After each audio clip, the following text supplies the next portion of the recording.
Welcome back, guys. I am Buddy, and this is Buddy Saga. Today's story is about a man who gets hurt by the people he trusted most, but not every story ends in pain. Here we go. The text came in at 6:32 p.m. on March the 15th, 2024. Our 10th wedding anniversary. I'm stuck at work. Big deadline. I'm so sorry, babe. Happy 10th anniversary. I'll make it up to you this weekend. Love you. 3 heart emojis. A kiss face emoji.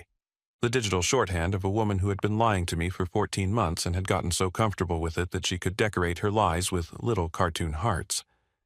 I was sitting in my truck in the parking lot of Bastions, a French-American restaurant on East Carey Street in Richmond's Shockoe Bottom, wearing the charcoal suit I'd bought 3 days ago, specifically for tonight. Not at Nordstrom. Not at some fancy place. At a consignment shop on Broad Street because master electricians don't have Nordstrom budgets, but a man's 10th wedding anniversary only happens once, and I wanted to look like I understood that. I had flowers on the passenger seat. Stargazer lilies. Paige's favorite, the ones she'd carried at our wedding.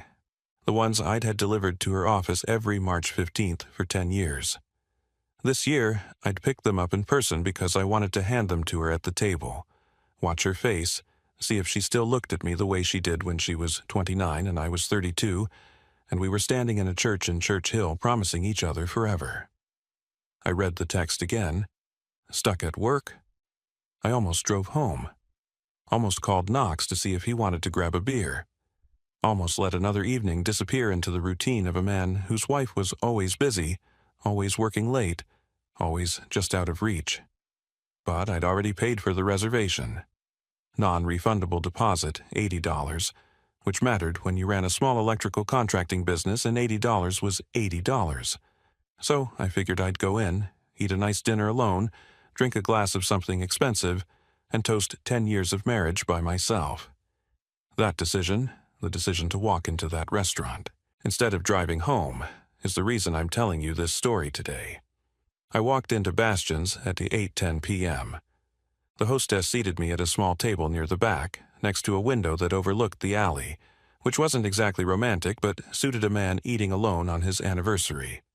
I ordered a glass of Barolo. I set the lilies on the empty chair across from me. I picked up the menu, and then I looked up. Across the restaurant, partially hidden behind a decorative wooden screen that separated the main dining room from a more intimate section in the corner, I saw a black dress. Not just any black dress. The black dress. The one I had bought Paige for Christmas 3 months ago from a boutique in Carytown. The one she had tried on in the bedroom and twirled in and said, "I'm saving this for something special." She was wearing it tonight. At Bastions.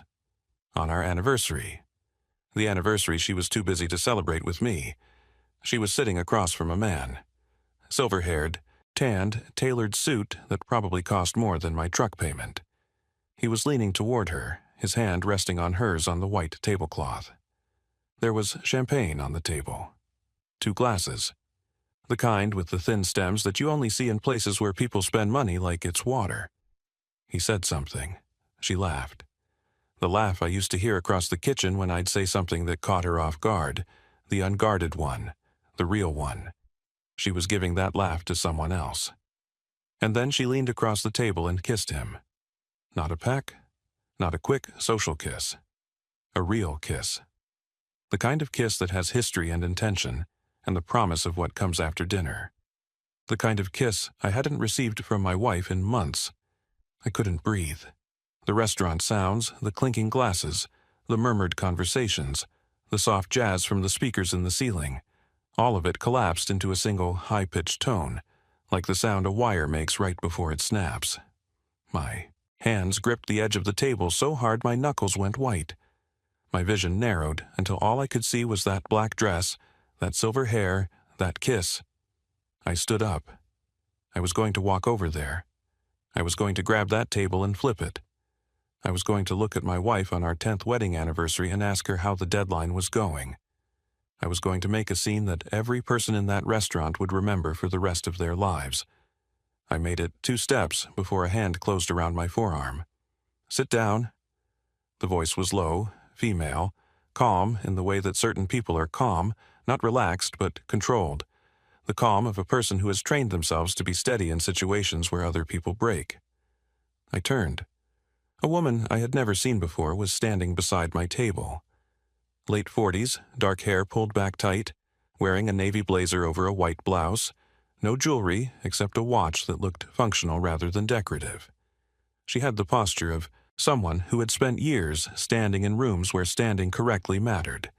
Law enforcement, military, something that required the body to be a tool, not a decoration. Let go of my arm. Sit down first. Lady, I don't know who you are, but my wife is over there kissing another man and I'm going to make the biggest mistake of your life. She didn't raise her voice, didn't tighten her grip, just looked at me with gray eyes that were absolutely, perfectly still. I know who that man is. I know who your wife is. I know what's happening at that table. And I need you to sit down because the real show is about to start. Something in her voice stopped me. Not the words, the certainty behind them. This woman wasn't guessing. She wasn't improvising. She knew something I didn't, and the knowing was solid enough that I could feel it. The way you can feel the difference between a wall that's load-bearing and one that's just partition. I sat down. She sat across from me in Paige's chair, next to Paige's lilies. My name is Vivian Hale. I'm a private investigator. She reached into her blazer and produced a business card, sliding it across the table with 2 fingers. I was hired 3 months ago by a woman named Marguerite Ryland. Does that name mean anything to you? No, it will. Marguerite Ryland is the second ex-wife of the man your wife is currently kissing. His name is Sterling Mercer. He's the CEO of Mercer Gaines Capital, where your wife works, and their affair is about to cost him $5 million. I stared at her. Across the restaurant, the waiter was bringing Paige and Sterling a second bottle of champagne. My anniversary lilies were wilting in the chair next to me, and a private investigator was telling me that the destruction of my marriage was a subplot in someone else's revenge story. I'm going to need you to explain that, I said. I will, but first, I need something from you. What? Patience. 30 minutes. Don't approach them. Don't confront them. Don't let them know you're here. I have a colleague outside with a camera and another at the Jefferson Hotel, where Mr. Mercer has a standing reservation in room 412. If you blow this up now, in this restaurant, you'll get a shouting match and a scene. If you wait, you'll get everything. Everything meaning what? Evidence, leverage, the truth about your wife that goes far beyond the man she's kissing right now. She glanced at the bar. Order another glass of wine, breathe, and let me tell you what I've found. I ordered the wine. I breathed. And Vivian Hale told me a story that made the champagne across the restaurant taste like poison in my imagination. Sterling Mercer's 52 years old. He founded Mercer Gaines Capital in 2006 with family money, old Virginia money, the kind that comes with portraits in hallways and buildings with your name on them. He's worth approximately $40 million. He has been divorced twice. His first marriage ended. In 2012, unremarkable, no children. His second marriage to my client Marguerite Ryland ended in 2021. Why did it end? Because Marguerite discovered that Sterling was having an affair with his executive assistant, a woman named Elise Corwin. I felt something shift in my chest. Executive assistant. Elise worked for Sterling for 4 years. The affair lasted approximately 2 of those years. When Marguerite found out, she hired an attorney who was very, very good. The divorce settlement was $8 million, but it included something unusual, a morality clause. What's a morality clause? A contractual provision stating that if Sterling engaged in another workplace affair within 5 years of the divorce, he would owe Marguerite an additional $5 million penalty. Is that enforceable? In Virginia, morality clauses in divorce settlements are enforceable if they're specific and agreed upon by both parties. Sterling's attorney advised him not to sign it. He signed it anyway, because he was arrogant enough to believe he could control himself. She paused. He could not. So, Paige, your wife is Sterling Mercer's current executive assistant. She started at Mercer Gaines in 2018. Based on my surveillance, the affair began approximately 14 months ago in January 2023. 14 months. I thought about the last 14 months, the late nights, the work emergencies, the new clothes that appeared in the closet, expensive things that didn't match her salary, the distance in bed, the conversations that went nowhere, the feeling of sleeping next to a woman who was already somewhere else in her mind. 14 months of lies. And I had believed every one of them. "There's more," Vivian said, "and this is the part that matters to you directly." She reached into her blazer again and produced a folded piece of paper, a bank statement. She slid it across the table. "During my investigation of Sterling, my forensic team discovered that your wife has been receiving payments beyond her salary, approximately $15,000 per month, deposited into a personal account at Virginia National Bank, in Paige Sable's name only." I looked at the statement. Account number. Balance: $211,847.33. Deposits listed monthly, each for $15,000, from an entity called Mercer Advisory, LLC. What is Mercer Advisory, LLC? A shell company registered to Sterling Mercer. It has no employees, no clients, no operations. Its sole purpose, as far as I can determine, is to funnel payments to your wife. $15,000 a month. For 14 months. Approximately $210,000 total. I set the bank statement down. Picked up my wine, set it down without drinking. My hands were doing that thing again, the trembling, the loss of control that I had never experienced in 20 years of working with live wires and junction boxes and panels that could kill you if your hands weren't steady. She's been hiding $210,000 from me. Yes. While we're married. Yes. In Virginia. That's subject to equitable distribution.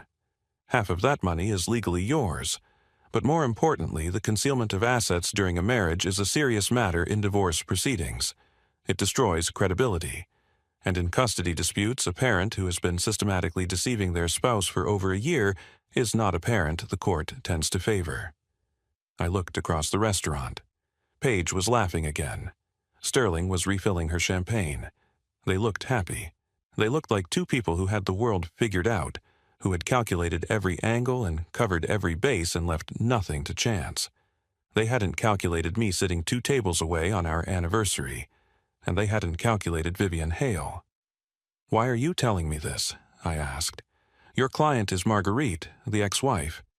What do you get from helping me?" Vivienne looked at me directly. "My job is to build a case that triggers the morality clause. Your wife is the evidence. Her relationship. Her, with Sterling is the trigger. The photographs, the hotel records, the financial trail. All of that proves Sterling violated the clause. Marguerite gets her $5 million. And me? You get the collateral benefit. Everything I've gathered about your wife, the affair timeline, the hidden account, the pattern of deception, is yours to use in your own divorce proceedings. I'm not your investigator, but the evidence doesn't care who uses it. Is that legal? I'm licensed. My methods are legal. My findings are documented and admissible, and I have no obligation to keep what I've discovered from the spouse of the woman I've been investigating." She paused. "Mr. Sable, I was a detective for 14 years before I became a PI. I've seen a lot of marriages end. Most of them end messy, shouting matches, thrown dishes, scenes in restaurants exactly like this one. Those endings feel satisfying for about 10 minutes, then they turn into regret." She nodded toward the corner table. "What I'm offering you is the other kind of ending. The kind that's quiet, calculated, and devastating. The kind where you walk out of this restaurant tonight without saying a word, and 6 months from now, the woman who lied to you on your anniversary is sitting in a courtroom watching everything she built on your trust collapse around her." I sat there for a long time. The jazz played. The restaurant murmured. My wife drank champagne with a man who had paid her $210,000 to betray me, and I made a decision. Tell me what to do. Go home, kiss your kids goodnight, act normal. Tomorrow, call an attorney. I'll send you my full case file, the photographs, the hotel records, the financial analysis. Your attorney will know what to do with it. And tonight, they're going to leave this restaurant and go to that hotel. Yes, and my colleague will document every moment of it. Time-stamped photographs, video of them entering and exiting, credit card receipt for the room. By tomorrow morning, I'll have an evidence package that no judge in Virginia will ignore. I looked at the lilies in the chair. Stargazer lilies. The ones she'd carried at our wedding. I had bought them for a woman who didn't exist anymore. Maybe she'd never existed. Maybe the woman who promised me forever in that church in Church Hill was already someone else, someone I couldn't see because love is a blindfold we tie on ourselves. I stood up, left cash on the table for the wine, picked up the flowers. "Mr. Sable," Vivian said. I turned. "Happy anniversary." It wasn't cruel, it wasn't sarcastic. It was the quiet acknowledgement of a woman who had spent 14 years as a cop and 10 years as a PI, watching people's lives get dismantled, and who knew that sometimes the only thing you can offer someone is the truth, even when the truth is a knife. I walked out of Bastions at 9:07 p.m., through the main dining room, past the bar, past the hostess stand, and out the front door into the March night. I didn't look at the corner table. I didn't look at Paige. I didn't look at the black dress I'd bought her, or the champagne I hadn't paid for, or the man whose hand was on my wife's hand on the night that was supposed to be ours. I got in my truck, put the lilies on the passenger seat, started the engine, and drove home. Ryland and Odette were asleep. The babysitter, a high school girl from down the street, was watching something on her phone in the living room. I paid her, thanked her, locked the door behind her. Then I went upstairs and stood in the doorway of my children's room. Ryland was 7, sprawled across his bed the way 7-year-old boys sleep, every limb pointing a different direction, like he'd been dropped from a height. His mouth was open. His baseball glove was on the nightstand because he'd been sleeping with it since I'd coached his first game in the fall. Odette was 4, curled up with her stuffed rabbit, her thumb hovering near her mouth. A habit she was trying to break, but kept returning to in her sleep when the conscious effort relaxed. Her hair was tangled. She'd need it brushed in the morning, and she would fight it, and I would be patient, and we would get through it the way we got through everything, together. I stood there for 20 minutes, watching my children breathe, thinking about the woman I had married and the man she was with, and the $210,000 she had hidden from me, and the 14 months of lies that I had mistaken for a marriage going through a rough patch. I didn't cry. I wanted to, but the tears wouldn't come. Something harder than tears had formed in my chest, something forged in the 10 seconds between seeing the kiss and feeling Vivian's hand on my arm. Not rage, not grief, resolution. The cold, structural certainty that I was going to dismantle the lie my wife had built, not with noise, not with a scene in a restaurant, but with the methodical precision of a man who spent his life wiring buildings so the lights stayed on. The lights were about to go out on Paige. Let me tell you who I am, because what Paige did to me only makes sense if you understand who she did it to. My name is Aldrich Sable. I was born in 1980 in Church Hill, Richmond, one of the oldest neighborhoods in Virginia, the kind of place where the houses lean and the porches sag, and the people inside them are tougher than the architecture. My mother, Della, raised me and my 2 brothers alone. She was a postal worker, 31 years carrying mail through the streets of Church Hill, through summer heat and winter ice, and the occasional dog that thought her ankle looked like lunch.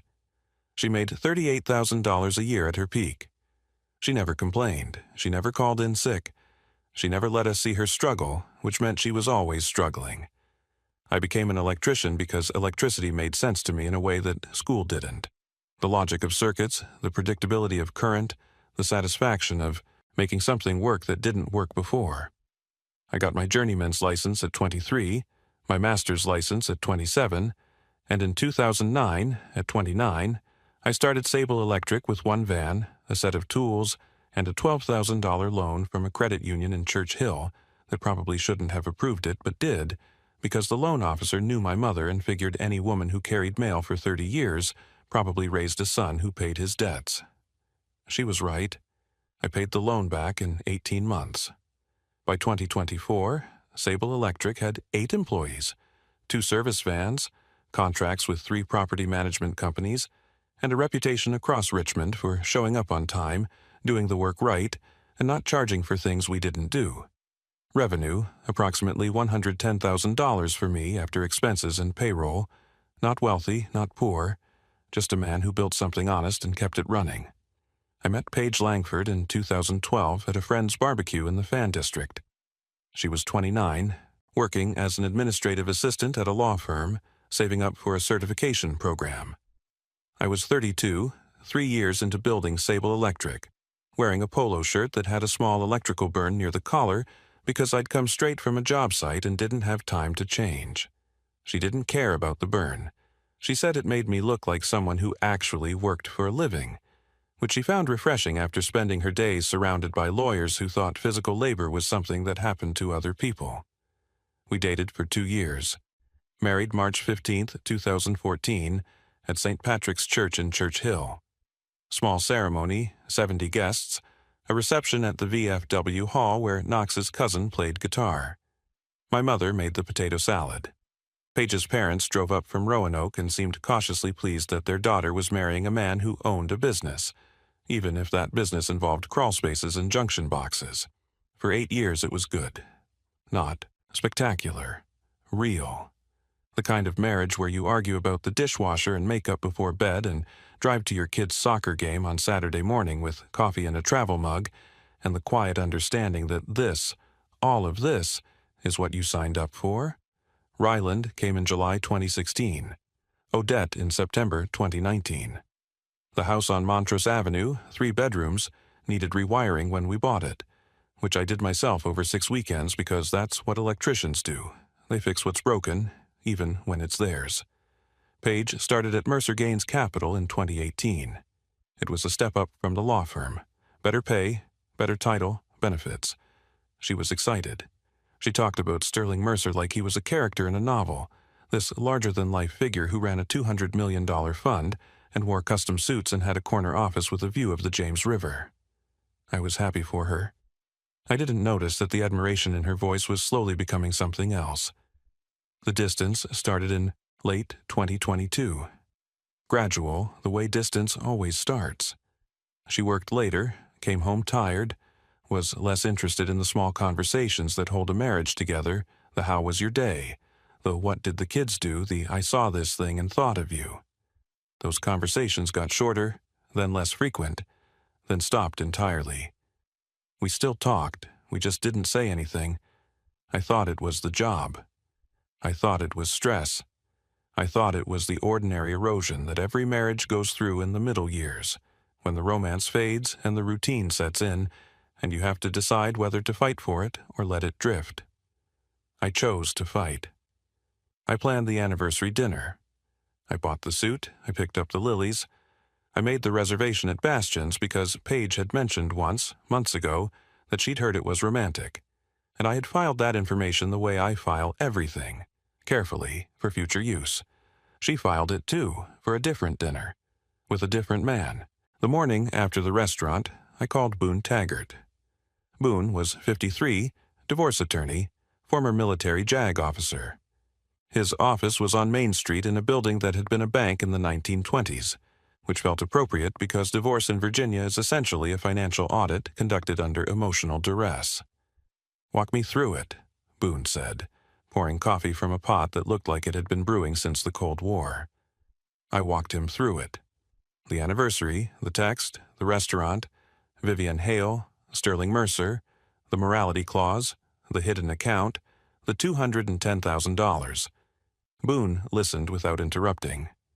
When I finished, he set down his coffee and said, "How do you feel?" Like I've been wiring a house for 10 years, and someone just told me the whole thing was on the wrong circuit. That's about right. He opened a legal pad. Here's what we're going to do. Virginia is a fault-based divorce state. Adultery is grounds, and you have professional-grade evidence. The hidden account is concealment of marital assets, which is going to destroy her credibility in equitable distribution, and the fact that the money came from her boss, the man she's sleeping with. Structured through a shell company to avoid detection. That's not just deception, Aldrich.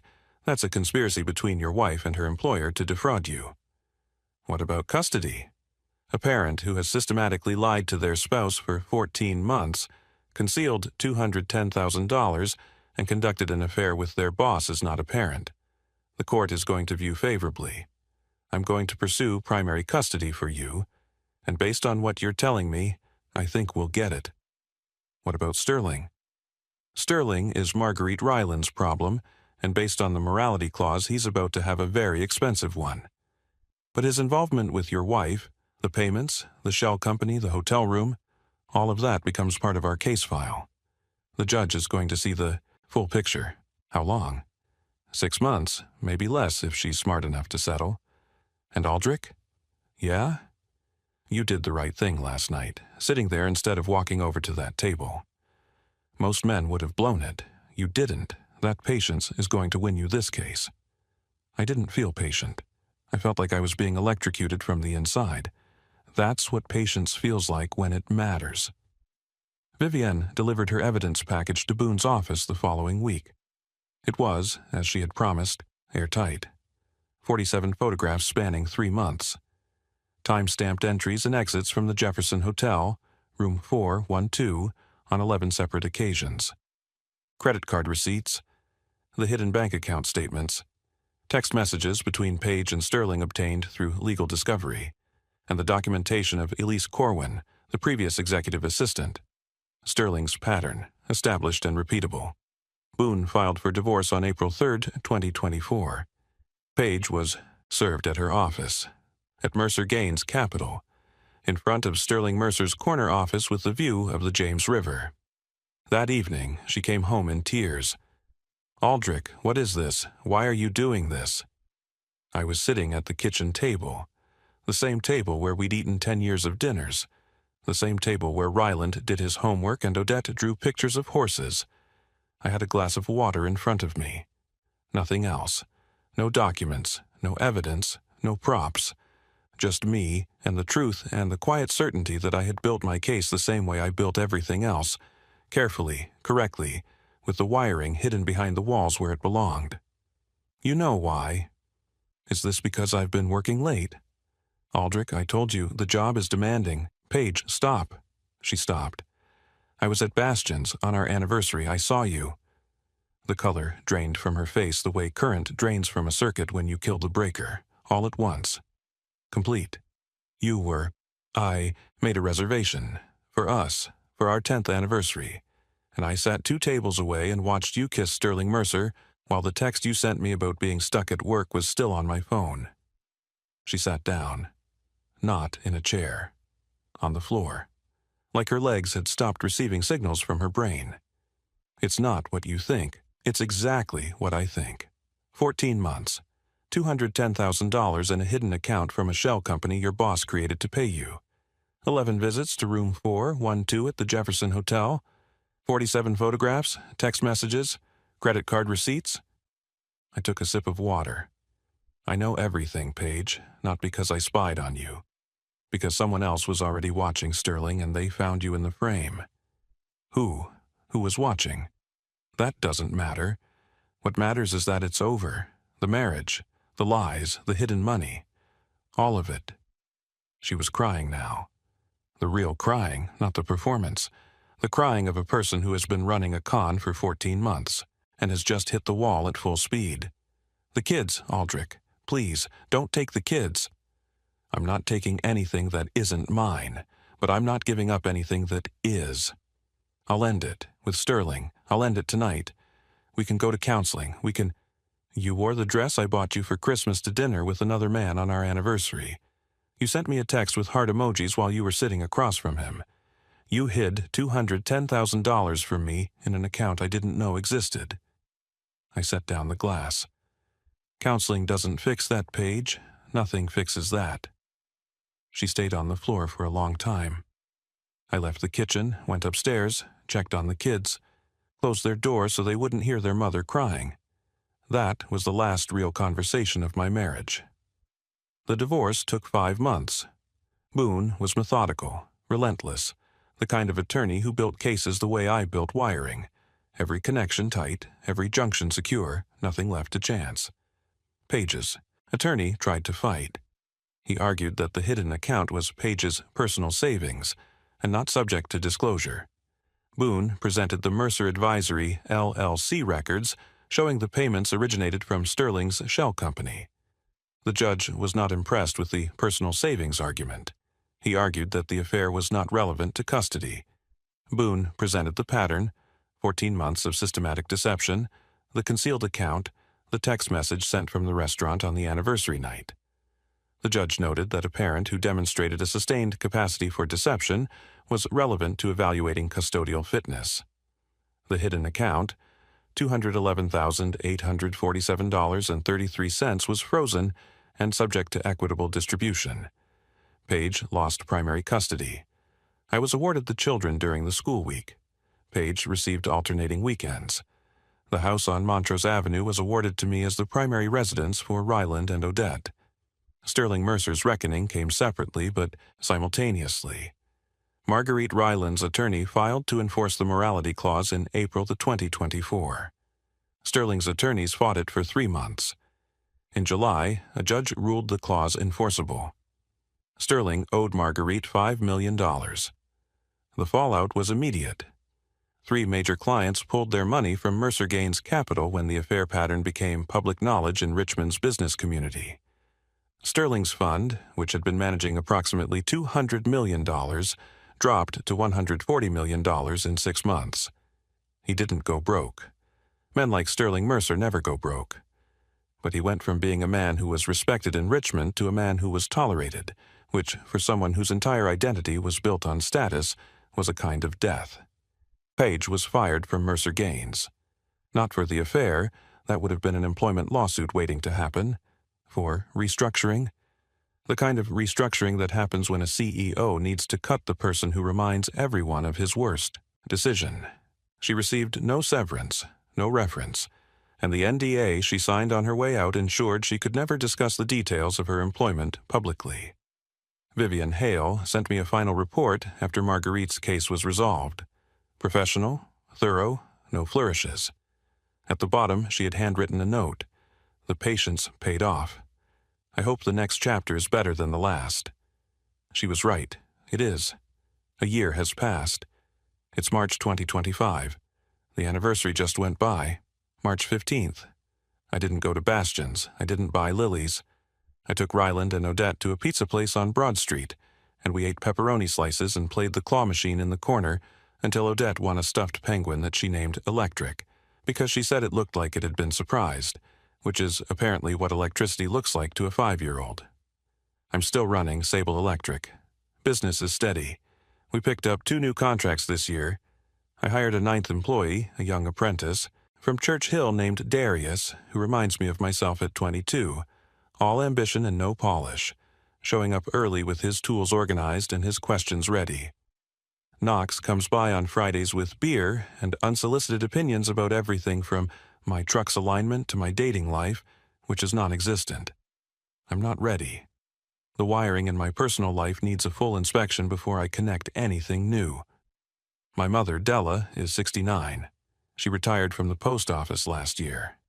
She comes over twice a week to help with the kids, which means she takes over entirely and I stand in my own kitchen like a guest while she makes dinner and gives Ryland batting tips and braids, Odette's hair, and does everything with the fierce, quiet competence of a woman who has been showing up for 69 years and has no intention of stopping. You did the right thing, baby, she told me last month. We were on the porch. The kids were asleep. She was drinking tea. I was drinking the last of Knox's beer. Which part? All of it. Not making a scene, not shouting, not giving that woman the satisfaction of watching you fall apart in public. She looked at me. You know who taught you that. You. Me. And the United States Postal Service. Rain, snow, sleet, hail, and cheating spouses. You just keep delivering. Ryland is 8 now. He's in 3rd grade, playing baseball, developing a curveball that his coach says is promising. And I say is, hold off on the curveball until you're 12 or you'll destroy your elbow. He asks about his mother. I tell him the truth in age-appropriate doses. Mommy and Daddy aren't together anymore, but Mommy loves you, and you'll see her every other weekend. Odette is 5. She started kindergarten in September. She comes home with art projects and stories about her new best friend, a girl named Rosario. And she still fights me on the hairbrushing every morning. And I'm still patient, and we still get through it. They are the reason I sat down in that restaurant. They are the reason I didn't walk across that dining room and grab Sterling Mercer by his tailored lapels and make a scene that would have given Page's attorney ammunition for a decade.